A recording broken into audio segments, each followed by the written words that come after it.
Oi, oi, bom dia, meus queridos alunos do sétimo período do curso de Direito. A gente já está caminhando para o final do semestre, agora que já vimos sucessão legítima e sucessão testamentária nas nossas aulas.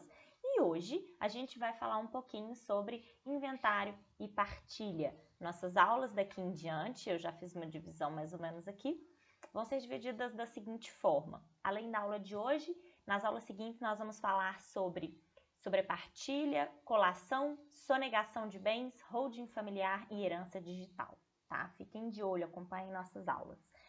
Para a gente dar início à aula de hoje sobre inventário e partilha, vamos relembrar um pouquinho o que significa inventário, que nós falamos nas primeiras aulas do semestre. Muito bem, inventário vem do latim inventarium, que significa relação de bens. O professor Rodrigo da Cunha, sobre inventário, ensina que se trata de um procedimento por meio do qual se faz a descrição pormenorizada dos bens da herança para possibilitar o recolhimento de tributos, o pagamento de credores e, por fim, a partilha dos bens do decujus. Trata-se, pessoal, de um procedimento declaratório que pode ser feito na via judicial ou extrajudicial. E aí a gente vai, daqui em diante, destrinchar um pouquinho desse conceito que o professor Rodrigo da Cunha aponta para nós em relação ao inventário. Bom, partindo do pressuposto que o inventário nada mais é do que um procedimento por meio do qual haverá a transmissão formal, pública, do patrimônio do falecido para os herdeiros e legatários, lembrem-se que, durante esse procedimento, a gente vai ter que seguir, claro, né, uma série de exigências legais previstas no Código de Processo Civil em relação aos ritos que podem ser adotados, mas é imprescindível que haja o recolhimento do imposto chamado ITCD, Imposto sobre Transmissão, Causa-Mortes e Doação. Esse imposto ele vai incidir de acordo com os bens deixados pelo falecido, e se trata de um imposto estadual, e a alíquota no estado de Minas Gerais é de 5%.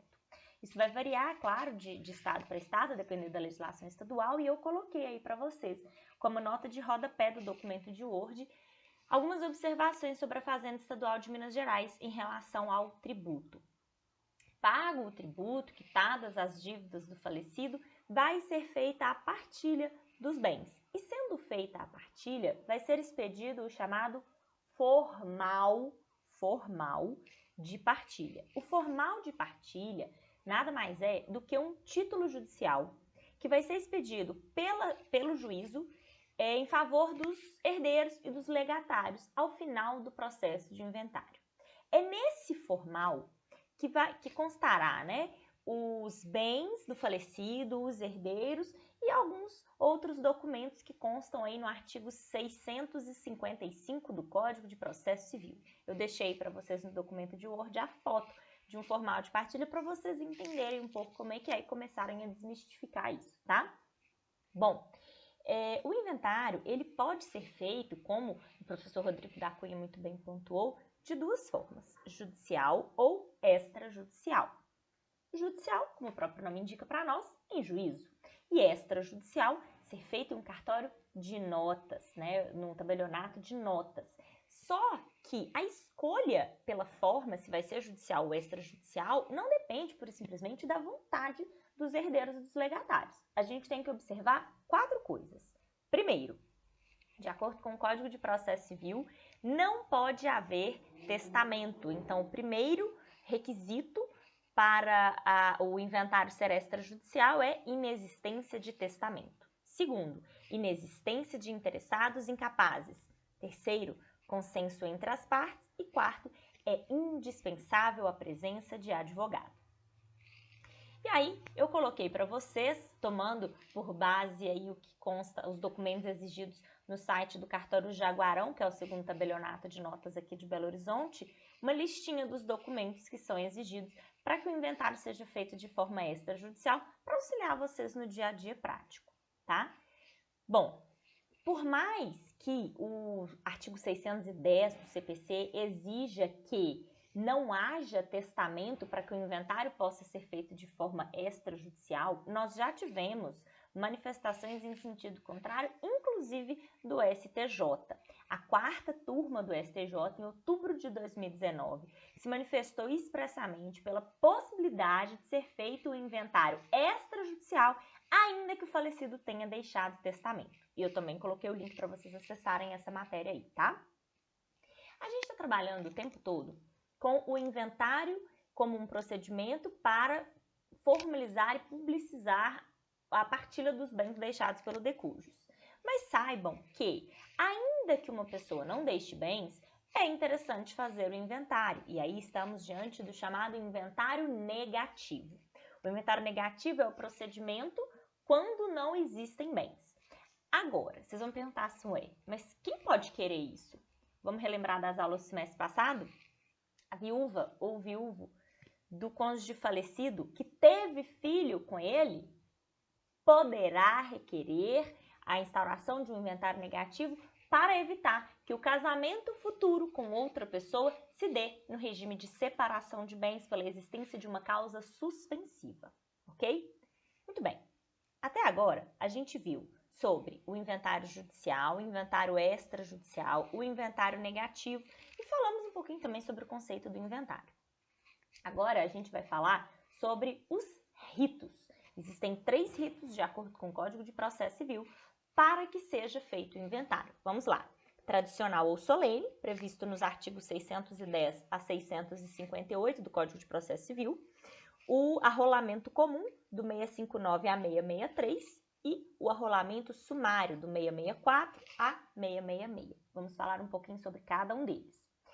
O rito tradicional ou solene, do artigo 610 a 658, é o procedimento em sua forma mais complexa, justamente porque nele a gente pode se deparar com litígio, interessados incapazes e patrimônio em valor acima de 1.000 salários mínimos.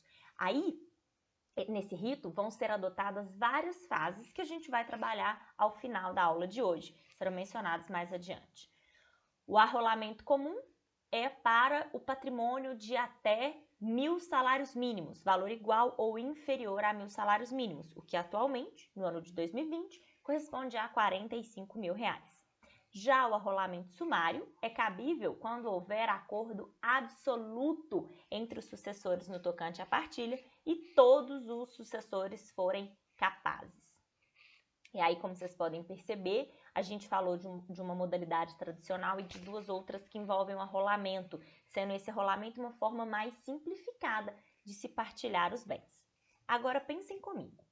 Quando eu estou falando de partilha, eu estou falando de repartir, não é? De dividir o patrimônio entre os sucessores. E quando eu tenho apenas um sucessor? Pensem comigo, faz sentido partilhar? Repartir alguma coisa? Não. Havendo apenas um sucessor, os bens do decujus passarão automaticamente para esse sucessor. Exatamente por isso a gente não precisa falar nesse inventário e partilha ou no arrolamento com a partilha. Basta que a gente fale em uma adjudicação, ok? Muito bem. Vamos trabalhar agora com as fases do inventário tradicional. Primeiro, a gente deve fazer um pedido de abertura do inventário, seguido da nomeação de inventariante, que deverá assinar compromisso. Terceiro, primeiras declarações que serão apresentadas pelo inventariante. Quarto, vamos juntar as certidões negativas de débitos e também de testamento, se for o caso, né? Certidão negativa de débitos municipais, estaduais e federais, a fim de garantir que o decujus não tinha débitos, porque se ele tiver, a herança responde pelas dívidas do falecido nos limites de suas forças. Nós já vimos isso nas aulas anteriores. Em seguida, pode acontecer a intimação ou da Fazenda Pública ou até mesmo do Ministério Público. Continuando, os bens serão avaliados, mas essa avaliação ela pode ser dispensada principalmente porque a Fazenda Estadual, quando a gente declara o ITCD, ela já vai considerar o valor dos bens.